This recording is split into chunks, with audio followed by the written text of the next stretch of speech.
Bonjour, me voici pour tenter de faire une première vidéo livresque, donc c'est la première fois que je vais parler à une caméra comme ça, donc si j'ai l'air un peu mal à l'aise, c'est normal. Alors pour cette première vidéo, je vais vous présenter ma palle, je pense que c'est la meilleure façon de commencer cette chaîne, si j'arrive à la tenir, parce que je suis un peu la spécialiste de commencer des trucs et de les arrêter 2 semaines après, mais bon. Donc je vais aller assez vite parce que, bon, mine de rien, j'en ai quand même un peu, des livres. Donc je vous montre d'abord ma lecture en cours. C'est Le Couperet de Donald Westlake aux éditions Rivage Noir, que j'ai bientôt terminé. Il me reste pas grand chose à lire, mais en ce moment je suis pas très... Faudrait que je mette un peu le turbo, mais je lis très lentement. Parfois il y a des jours où je lis même pas, donc bon. En tout cas, j'aime beaucoup, donc peut-être que je ferai une revue vidéo sur ce livre. Ensuite, nous avons La part de l'autre d'Éric Emmanuel Schmitt, que j'avais commencé à lire puis mis en pause parce que j'arrivais pas à me mettre dedans, mais j'aimerais bien le reprendre et le finir. Nadia de André Breton. Désolée s'il y a des reflets, mais j'ai pas trop d'autres endroits où me mettre en fait pour faire la vidéo. Alors là, c'est des textes de Voltaire, donc il y a Le Monde comme il va, Microméga et Jeannot et Colin. Donc c'est dans la collection Les Petits Classiques Larousse. L'insoutenable légèreté de l'être de Milan Kundera. Sur le bord de la rivière Piedra, je me suis assise et j'ai pleuré de Paulo Coelho.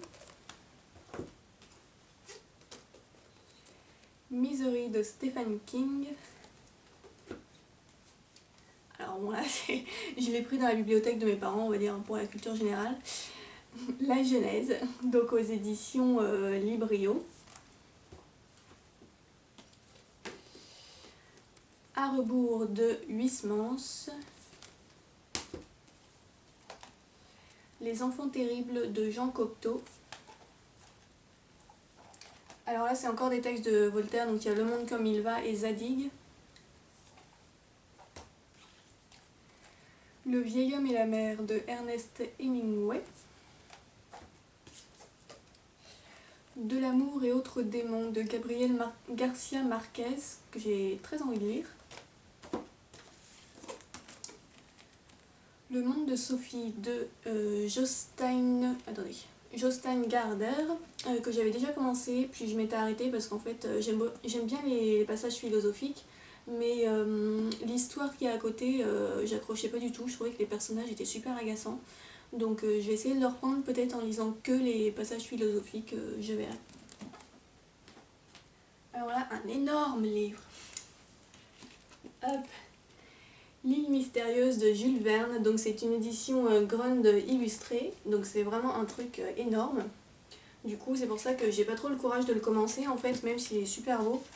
Donc, je vous montre vite fait. Est-ce qu'il y a des belles illustrations quelque part? Hop. Donc voilà, c'est une édition vraiment super jolie. Mais voilà, il est tellement énorme que c'est pas du tout pratique à transporter, tout ça, donc j'ai pas encore osé me lancer dedans. Alors, L'art de la guerre de Sun Tzu. La grammaire est une chanson douce de Éric Orsena. Attends, se casse la gueule. Alors ça c'est pas vraiment un livre, c'est un truc que j'ai pris aux éditions du Rocher en fait quand j'étais en stage. Pardon si je regarde pas la caméra, mais j'ai tendance à regarder le petit viseur. Oui, un truc que j'ai pris en stage quand j'étais aux éditions du Rocher. Donc c'est une revue qui s'appelle Mélange carmélitain. Alors je suis pas très branchée religion normalement, mais là en fait il y avait des articles qui m'intéressaient, donc je vous lis.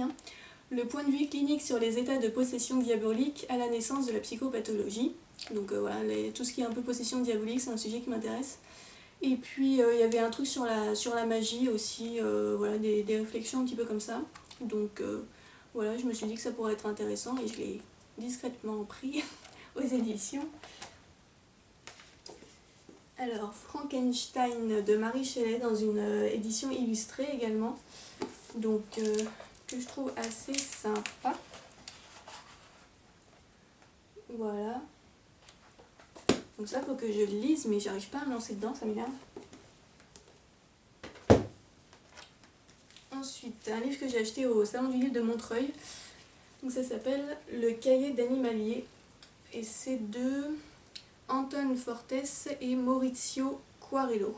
Et c'est aux éditions OQO. Donc c'est une maison d'édition portugaise en fait. Donc j'étais en stage au Salon des livres de Montreuil et cette maison d'édition était juste en face de mon stand. Et du coup je voyais ce livre en fait en face de moi tous les jours et il m'intriguait beaucoup.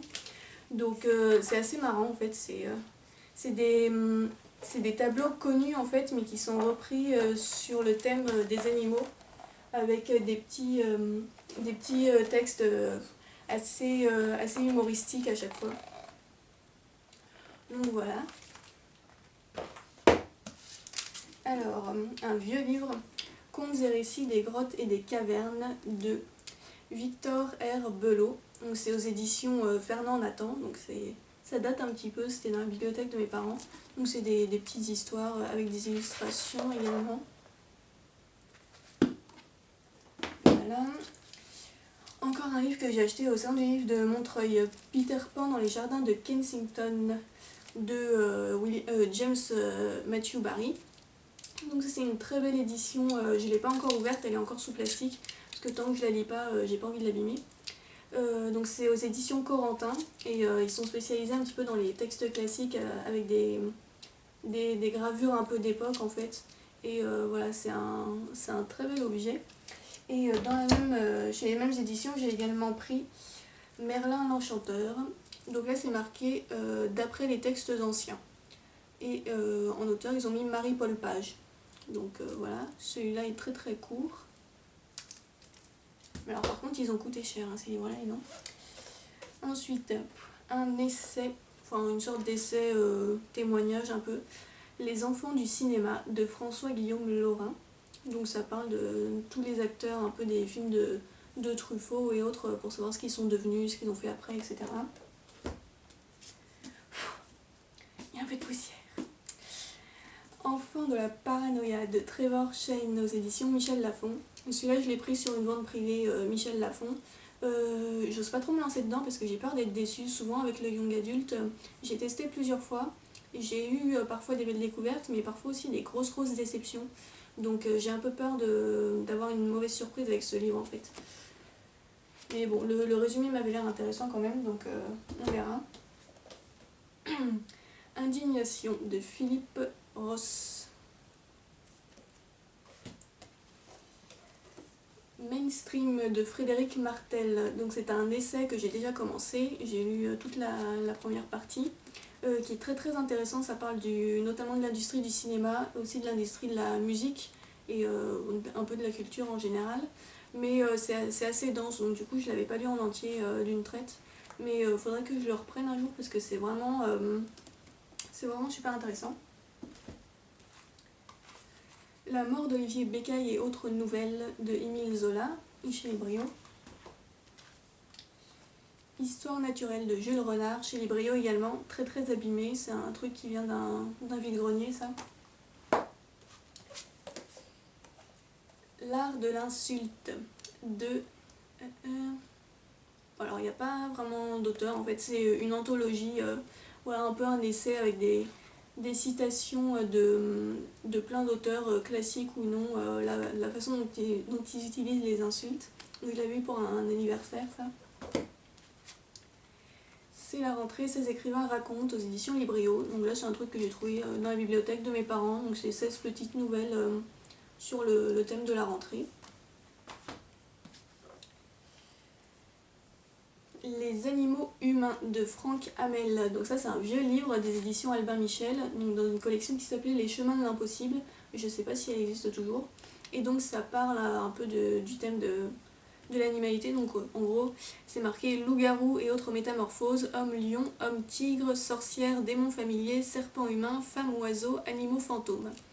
Donc voilà, ça promet, c'est un thème qui m'intéresse vraiment beaucoup, donc faudrait que je me lance dedans.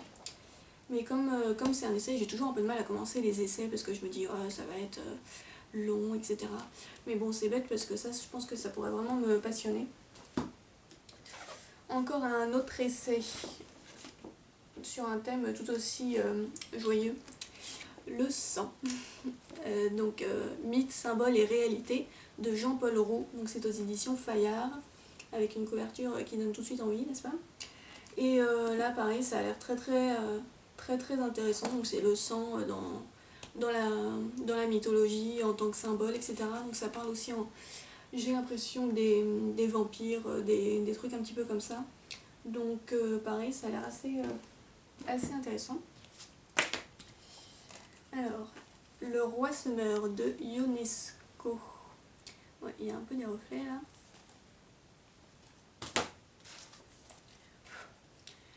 Hiroshima mon amour de Marguerite Duras. Ah, décidément, il y a plein de poussière sur mes livres. Le Zubial de Alexandre Jardin.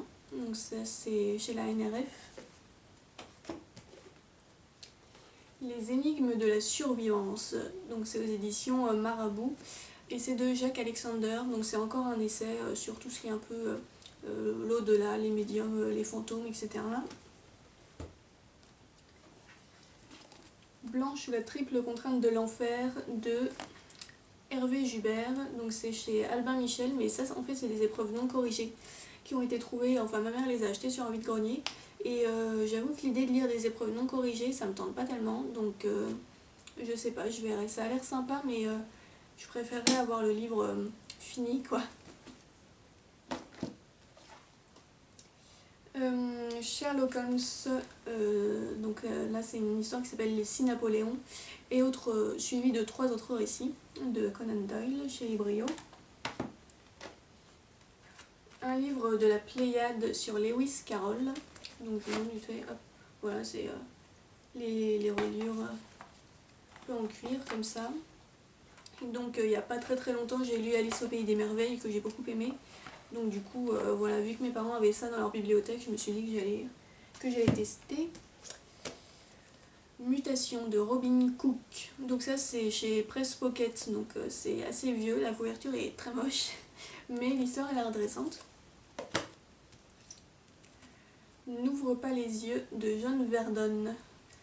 Donc un thriller assez épais mais qui a l'air très sympa. Donc ça c'est des livres qu'on m'a offert là, les prochains que je vais vous présenter. Donc pareil pour celui-là, encore Robin Cook, Rémission.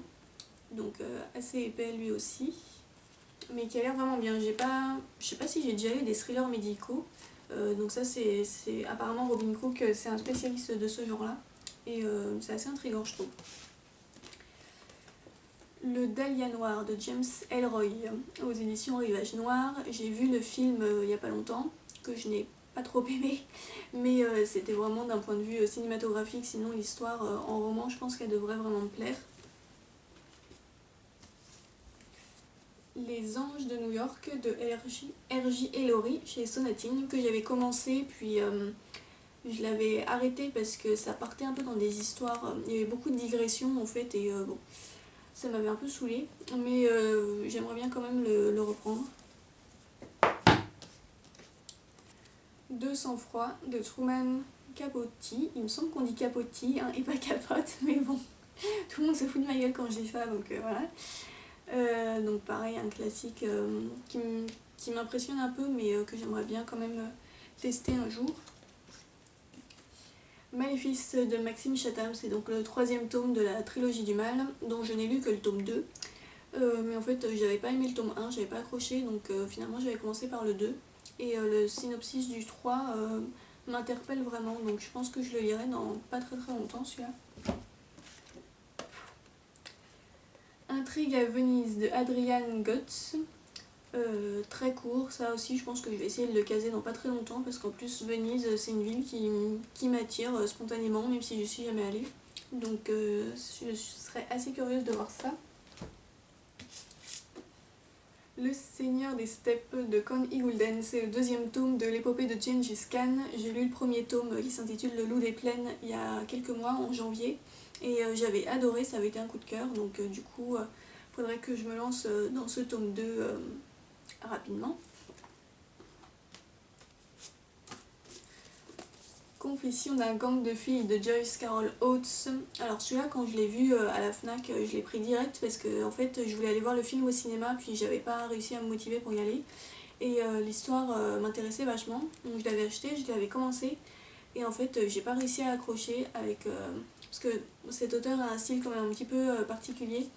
Donc je pense que je réessayerai de le reprendre, mais dans une meilleure période, on va dire.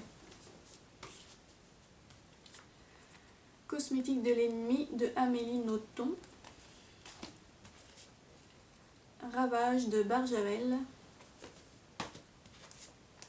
Moderato Cantabile, ou Cantabile, je ne sais pas, de Marguerite Duras, aux éditions de Minuit. Un Q84, le premier tome de Haruki Murakami chez 10-18. Alors celui-là on me l'a offert pour je ne sais plus quelle occasion, et ça me tente pas des masses en fait, donc je sais pas combien de temps il va rester dans ma palle, mais déjà il est super épais, puis il paraît que c'est assez spécial, qu'il y a beaucoup de descriptions et tout, j'ai pas très envie de ça en ce moment, donc on verra. L'île au trésor de Robert Louis Stevenson. Oula. Alors là, il y a la dose de poussière. Histoires extraordinaires d'Edgar Allan Poe, dans une ancienne édition, donc c'est édition Sogemo. Le tour du monde en 80 jours de Jules Verne, avec une jolie couverture qui brille. Les contes d'Hoffmann, donc c'est marqué contes fantasy à la manière de Callot, donc ça a l'air assez sympa. Histoire de serpent, donc ça c'est un collectif de différents auteurs avec plusieurs nouvelles, donc c'est aux éditions Sortilège. Le cas de Dino Buzzati, bon bref, avec les pages vertes. Alors là j'ai le parc jurassique de Michael Crichton, donc ça c'est une édition Françoisir que j'ai très envie de lire et j'arrive pas à me lancer dedans. Et j'ai également le deuxième tome, donc Le Monde Perdu. Rainbow pour Rimbaud de Jean Tollet. Alors celui-là je l'ai eu en livre offert par Amazon, en fait j'avais acheté plusieurs pockets et ils m'ont envoyé celui-là parce qu'il y avait une offre, mais je m'y attendais pas et il me tente pas des masses non plus, donc je ne sais pas si je le lirai ou pas. Homicide 69 de Sam Reeves aux éditions Calman Levy. Donc apparemment c'est un thriller politique. Alors ça c'est une relecture d'un livre jeunesse que j'avais beaucoup aimé quand j'étais plus jeune et je serais curieuse de le relire. Donc c'est Fille de vampire de S.P. Somtow, donc c'est chez Pocket Junior et voilà, j'avais envie de le relire, je sais pas trop pourquoi. Alors, encore des vampires. Vampire de Thierry Jonquet. Donc ça c'est aux éditions Seuil Roman Noir. Alors un livre que j'ai commencé mais je me suis arrêtée parce que j'aime beaucoup, mais l'un des personnages principaux m'insupporte au point que j'arrivais plus à lire parce que vraiment il m'énervait trop. Donc c'est Drood de Dan Simmons chez Robert Laffont. Et donc en fait ça met en scène le personnage de Charles Dickens. Et franchement il est insupportable le mec quoi, j'avais envie de le claquer, donc du coup j'avais fini par m'arrêter parce que j'arrivais plus à le supporter, mais le roman est très bien, donc j'aimerais bien réussir à le reprendre quand même un jour. Désolée si j'ai plus trop de voix. Musicophilia de Oliver Sacks, donc ça c'est chez Seuil dans la collection La couleur des idées, donc c'est un essai sur la musique, les effets de la musique sur le cerveau. Encore un essai, La mort en direct Snuff Movies de Sarah Finger chez Le Cherche Midi, que j'ai commencé, j'ai lu à peu près la moitié. C'est très intéressant, mais j'ai dû m'arrêter parce que c'est franchement hyper glauque quoi. Mais c'était déprimant en fait au bout d'un moment, donc du coup je pense que j'essaierai de le reprendre dans une autre période. Encore un essai que j'avais commencé et que j'avais arrêté. Pour une éducation buissonnière de... J'écoute parce qu'il y a des gens qui passent à côté et j'ai peur que quelqu'un rentre dans la chambre d'un coup. Donc oui, de Louis Espinassou aux éditions S. Donc un essai sur l'éducation par la nature en fait. Donc assez intéressant mais assez redondant. Donc du coup c'est pour ça que je m'étais arrêtée au bout d'un moment.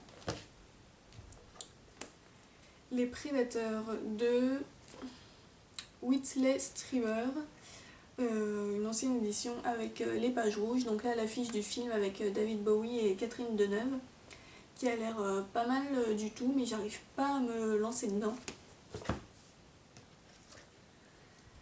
La méprise de Vladimir Nabokov, que j'ai très envie de lire, ce sera peut-être l'une de mes prochaines lectures, ça. Pourquoi sommes-nous au Vietnam de Norman Mailer, chez Grasset, je vais y arriver, que j'avais commencé puis arrêté aussi parce que c'est très spécial, mais bon. Et en fait ma spécialité c'est de commencer des livres et de me dire mais bon je les finirai peut-être plus tard, et résultat ça s'entasse après pendant des années. Alors, Arsène Lupin, Gentleman cambrioleur de Maurice Leblanc, chez le livre de poche jeunesse. ABC contre Poirot de Agatha Christie. 10 petits nègres de Agatha Christie. Entretien avec un vampire de Anne Rice, que j'avais commencé puis j'avais pas réussi à me mettre dedans, mais j'ai vraiment très envie de m'y remettre. Je pense que ça pourrait vraiment me plaire une fois bien lancée dans ma lecture.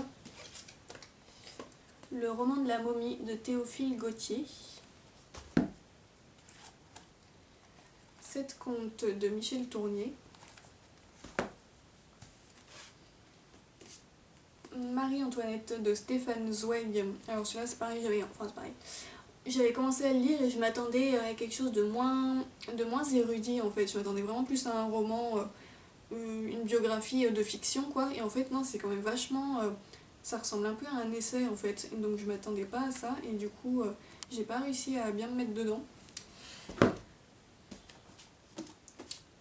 Dracula de Bram Stoker. Celui-là j'ai très envie de le lire mais j'arrive pas à me lancer parce qu'il m'impressionne un peu. Mais il va falloir que je m'y mette parce que je suis à peu près sûre que j'aimerais beaucoup.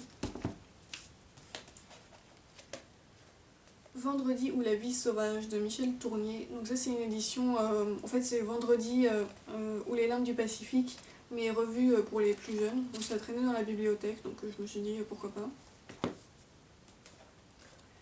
Les Talons Noirs de Walter Farley. Alors il y a quelques années j'étais absolument fan de la série Les Talons Noirs et en fait finalement j'ai jamais lu le premier quoi, donc je me dis c'est un peu bête. Spectre de Dean R. Koontz, que j'avais commencé puis je m'étais arrêtée encore une fois parce que les personnages me saoulaient un petit peu, mais l'histoire est intéressante, donc c'est de l'épouvante. Et j'ai eu envie de m'y remettre récemment, donc peut-être dans pas très longtemps. Alors ça c'est un livre en VO anglais d'un roman que j'ai déjà lu en français et que j'ai adoré. Donc j'avais eu envie de le lire en anglais, mais j'ai pas réussi à trouver le courage de me lancer dedans pour l'instant. Donc c'est The Shining de Stephen King. Donc super épais, c'est écrit tout petit dedans, donc c'est aux éditions Odeur. Bon bref. Voilà, j'ai vraiment adoré le roman en français, mais j'arrive pas à me lancer dans la version anglaise. Alors, est-ce que ce bruit dans la tête te dérange de Steven Tyler chez Michel Lafon, donc une autobiographie. Ça, le tome 2 de Stephen King, j'ai lu le tome 1 il y a quelques mois. Mes parents avaient celui-là dans la bibliothèque, donc c'est une ancienne édition Albin Michel. Et voilà, je pense que ça aussi j'ai bien envie de le lire en ce moment, donc peut-être prochainement. Les bois de Saugamette de Alexis Zentner, avec une super jolie couverture je trouve. Alors ça c'est un livre qu'on m'a donné, mais je sais pas trop si ça me tente ou pas.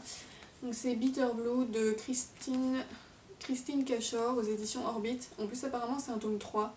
Alors il paraît que ça peut se lire indépendamment, mais bon. Déjà à la base je suis pas très branchée fantasy, et là en plus le fait que ce soit un tome 3, bon je l'ai pris parce que voilà on me l'a donné, mais sinon je ne sais pas trop si je vais le lire bientôt ou même si je vais le lire en fait. Alors Le Cheval, romans et nouvelles. Donc c'est aux éditions Omnibus, c'est un collectif de plein d'histoires sur le cheval. Donc de plein d'auteurs différents, il y a Tolstoï, Eugène Sue, Théodore Storm, Paul Bourget, D.H. Lawrence, François Nourricier, etc. Donc c'est une super grosse brique. Ma voix ne va pas tenir jusqu'au bout. Alors, l'héritage de Christopher Paolini, que j'avais commencé, j'ai lu ça, et puis je me suis arrêtée parce que, voilà, comme je vous le disais, j'ai un peu de mal avec la fantasy, mais c'est bête parce que pourtant j'aime bien, mais j'avais pas réussi à me remettre dedans parce qu'il est sorti tellement longtemps après le tome 3 que j'ai eu un peu de mal à me remettre dans l'histoire en fait. Mais bon, j'ai laissé mon marque-page au cas où je veuille le reprendre. Et alors je crois qu'il reste plus que 2 trucs un peu spéciaux. Attendez, je dégage toutes les piles parce que là... En fait, c'est deux livres coffrets des éditions Prisma National Geographic. Donc le premier c'est sur les explorations polaires, donc ça se présente comme ça. Donc vous avez, donc c'est de très très beaux livres et à l'intérieur il y a plein de petits gadgets entre guillemets. Donc attendez. Ouais, ça se présente un peu comme ça. Vous avez une enveloppe en fait avec des petits documents dedans, donc c'est pour faire genre documents d'époque, etc. Bon, c'est des reproductions bien sûr, mais voilà, vous avez plein de petits trucs un peu en relief. J'arrive pas très bien à montrer, mais bref. C'est plein de petits trucs comme ça sur le thème donc des explorateurs du Grand Nord. Et donc ça je l'avais eu sur une vente privée parce que le prix neuf c'était un peu cher, je crois que c'était une quarantaine d'euros, truc comme ça, et je l'avais eu, il me semble que je les avais eu pour 15 euros. Donc il y en a un deuxième là. Donc le deuxième ça s'appelle Chasseur de plantes et c'est donc sur la botanique en fait. Donc celui-là est vraiment très très beau. Voilà, avec encore une fois plein de petits trucs à l'intérieur. Bon, je vous montre pas très bien, mais en gros, voilà, c'est des documentaires, mais vraiment super sympa. Et bien, je crois que j'en ai fini. Oui, j'en ai fini. Donc c'est tout pour cette première vidéo un peu brouillon, je vous l'admets. Bref. Donc, j'espère que j'aurai la rigueur de continuer cette chaîne qui vient tout juste de commencer. Et puis, n'hésitez pas à laisser des commentaires et tout ça. Et sur ce, je vous laisse et je vous dis peut-être à bientôt pour une autre vidéo. Salut!